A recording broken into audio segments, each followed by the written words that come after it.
नमस्कार विद्यार्थी मित्रांनो, मी प्राध्यापक अशोक सूर्यवंशी के रोहमारे कला वाणिज्य विज्ञान महाविद्यालय अंतर्गत या ई वर्गामध्ये मी आपले सहर्ष स्वागत करीत आहे। तर विद्यार्थी मित्रांनो, इयत्ता 11वी विषय मराठी पाठ्यपुस्तकातील आपण भाग क्रमांक 2 मधील जी काही कविता आहे 12वी पैंजण या ठिकाणी आज आपण अभ्यासणार आहोत।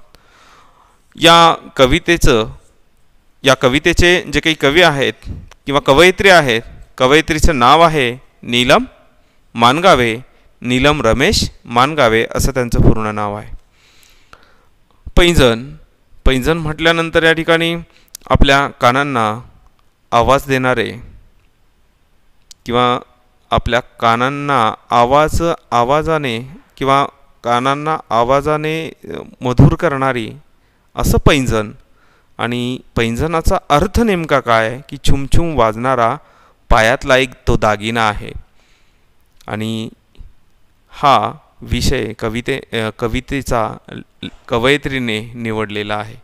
तर यामागे कवयित्रीला या ठिकाणी खूप काही सुचवायचं आहे आणि अगदी प्राचीन काळापासून किंवा 4 पिढ्यांमधील स्त्रियांचं जे काही कौटुंबिक जीवन आहे आणि कौटुंबिक स्वातंत्र्य आहे ते कसं या ठिकाणी वाढत चाललेलं आहे हे कवयित्रीने या कवितेमध्ये मांडलेलं आहे। तत्पूर्वी आपण कवयित्रीचा परिचय आपण करून घेऊ। नीलम मानगावे, नीलम रमेश मानगावे असं त्यांचं पूर्ण नाव। त्यांचा जन्म 1954 मध्ये झाला। कवयित्री, लेखिका, संपादक व बालसाहित्यिक म्हणून परिचित। स्त्रीवादी जाणीव हे त्यांच्या कवितेचे वैशिष्ट्य। बाई म्हणून जगण्याची आस, खंत, चीड, उत्साह, आनंद तसेच असोसी, वेदना, कल्लोळ यांचा एक उत्स्फूर्त स्वरमेळ त्यांच्या कवितांमध्ये निनादत राहतो। बघा, नीलम मानगावे उत्कृष्ट कवयित्री म्हणून, लेखिका म्हणून, संपादक म्हणून आणि बालसाहित्यिक म्हणून मराठी साहित्यामध्ये त्या प्रसिद्ध आहेत, मराठी मनाला परिचित आहेत।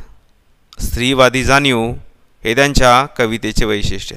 बघा, स्त्रीमन त्यांनी जवळून अनुभवलेलं आहे आणि स्वतःचे अनुभव या आधारे त्यांनी स्त्रियांच्या जीवनावरील किंवा स्त्रीवादी जीवन हे त्यांच्या लेखनाचं वैशिष्ट्य आहे। स्त्रियांचं वास्तव चित्रण त्यांनी आपल्या साहित्यामध्ये केलेलं आपणाला दिसून येतं। बाई म्हणून जगण्याची आस, बघा, स्त्री म्हणून किंवा बाई म्हणून जगण्याची जी आस आहे, ओढ आहे, जी खंत आहे, खंतही वाटते आहे, चीड पण आहे, उत्साह पण आहे, आनंद पण आहे। या सर्व गोष्टीतून या ठिकाणी स्त्रियांचा एक जीवन प्रवास होत असतो आणि त्याचबरोबर उत्साह, आनंद तशीच आसोसी, वेदना, कल्लोळ यांचा एक उत्स्फूर्त स्वरमेळ त्यांच्या कवितांमध्ये निनादत राहतो। बघा, स्त्री म्हणून जगण्यामध्ये असलेली आस आहे, खंत आहे, उत्साह, चीड आहे, आनंद आहे, हा लेखिकेच्या कवितांमधून दिसून येतो। आणि बघा की स्त्री म्हणून जगण्यात आसोशी आहे, वेदना आहे, कल्लोळ आहे, एक उत्स्फूर्त स्वरमेळ कवयित्रीच्या साहित्यामध्ये आपणाला दिसून येतो। आणि कवितेचा विषयही त्यांचे अशा स्त्रीमनाची वेदना आपल्यासमोर मांडणारे आहेत। त्यांच्या साहित्यातून विविध प्रतिमांच्या माध्यमातून स्त्रीचे जागृत अवस्था व्यक्त होते।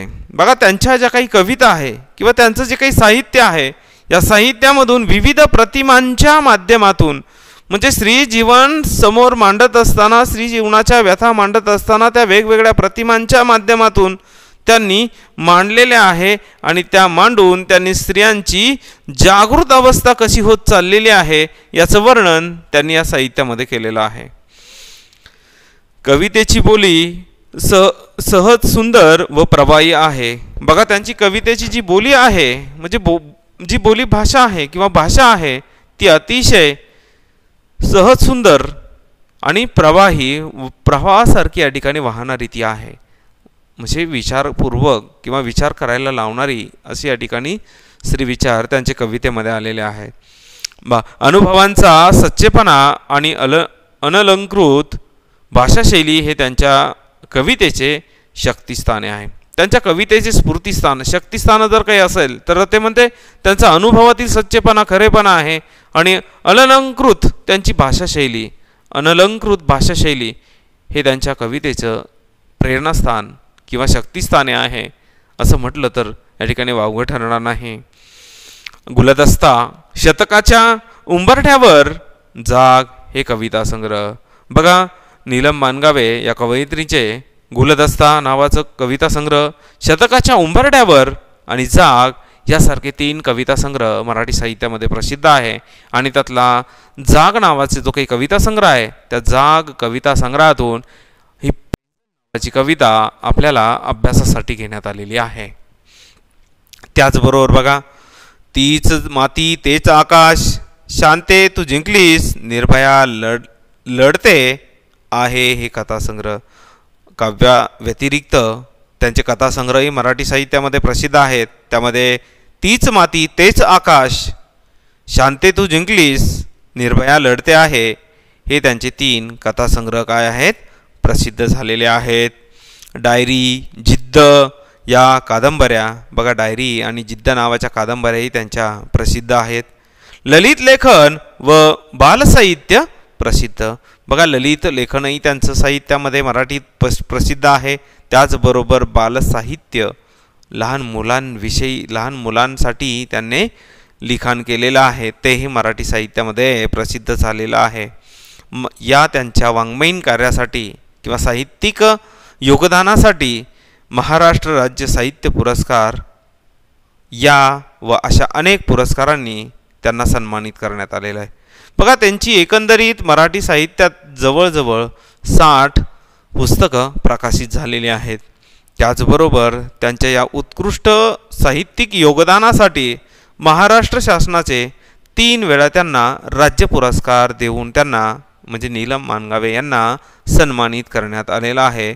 अशा प्रकारे लेखिकेचा हा छोटासा परिचय, कवयित्रीचा हा परिचय। तर या कवितेच्या माध्यमातून कवयित्री आपणाला या ठिकाणी काय सूचित करण्याचा प्रयत्न करते, कवितेचा थोडक्यात आशय काय आहे तर तो आपण बघू। प्राचीन काळापासून सामाजिक आणि कौटुंबिक बंधनाचे अडथळे पार करत स्त्री प्रगतीच्या वाटेवर टप्प्याटप्प्याने पुढे जात आहे।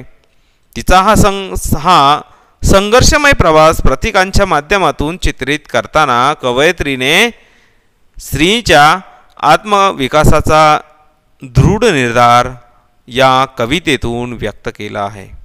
बघा, प्राचीन काळापासून आतापर्यंतची स्त्रियांची जी काही वाटचाल आहे बघा, सामाजिक असेल कौटुंबिक असेल अशा बंधनामध्ये स्त्रिया या ठिकाणी अडकलेल्या होत्या, त्या आता कशा टप्प्याटप्प्याने बाहेर पडत आहेत आणि टप्प्याटप्प्याने त्यांना कसं स्वातंत्र्य मिळत आहे याचं चित्रण कवयित्रीने या या कवितेतील जे काही प्रतिमा आहे या प्रतिमांच्या माध्यमातून त्यांनी किंवा प्रतीकांच्या माध्यमातून त्यांनी कशा प्रकारे संदर्भ जोडलेला आपणाला दिसून येतं। आणि त्यांचे कौटुंबिक बंधने असतील, त्याचे अडथळे असतील व स्त्रियांची आता झालेली प्रगती असेल, याची टप्प्याटप्प्याने ते पुढे कसे जात आहे याचं चित्रण या कवितेमध्ये आलेलं आहे। आणि बघा, तिचा हा जो काही संघर्ष आहे, तिचा म्हणजे स्त्रियांचा जो काही संघर्ष आहे, संघर्षमय जो काही प्रवास आहे तो प्रतीकांच्या माध्यमातून कवयित्रीने चित्रित केलेला आहे। आणि कवयित्रीने स्त्रियांच्या आत्मविकासाचा म्हणजे स्वतःचा आत्मविकासाचा काय केलेला आहे, दृढ निर्धार या कवितेतून व्यक्त केलेला आहे। आणि ही जी काही कविता आहे, ही कविता किंवा कवितेची जी काही रचना आहे मुक्तछंद या प्रकारामध्ये केलेली आहे। तर मी एकदा कवितेचं वाचन करतो, तुम्ही पाठ्यपुस्तकातील पान नंबर 53 आणि 54 वरती लक्ष द्या। तर बघा कवितेचं वाचन। पैंजण, 2-2 किलो वजनाचे पैंजण घालून माझी आजी स्वयंपाकघरातून माझघरातून स्वयंपाकघरात एखाद्या सम्राज्ञीसारखी ठुमकत फिरायची। ओझ्याने तिचे पाय भरून यायचे, दुखायचे, खोपायचे, घोटे काळे ठिक्कर पडायचे. कधी जखम व्हायची, चिघळायची, रक्त व्हायचं. पण नादाच्या भूलभुलैयातून बाहेर न पडता पैंजणाखाली फडके बांधून जखमांना ऊब देऊन ती राज करायची.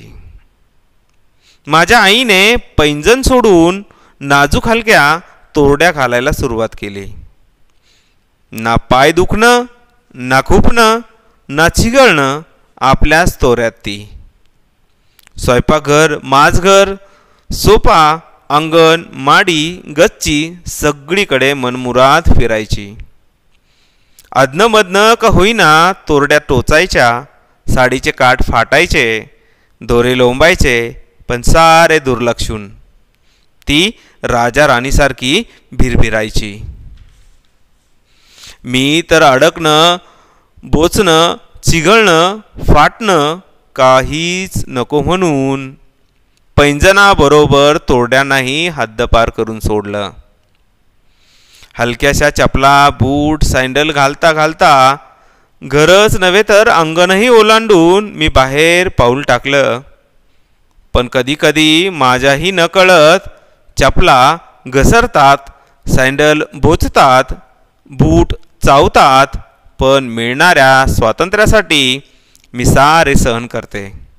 आता मात्र माझी मुलगी म्हणते, आई पैंजण नको, तोरड्या नको, चप्पल बूट सँडल नको, ते पकडणं नको, घसरणं नको, काही काही काहीच नको.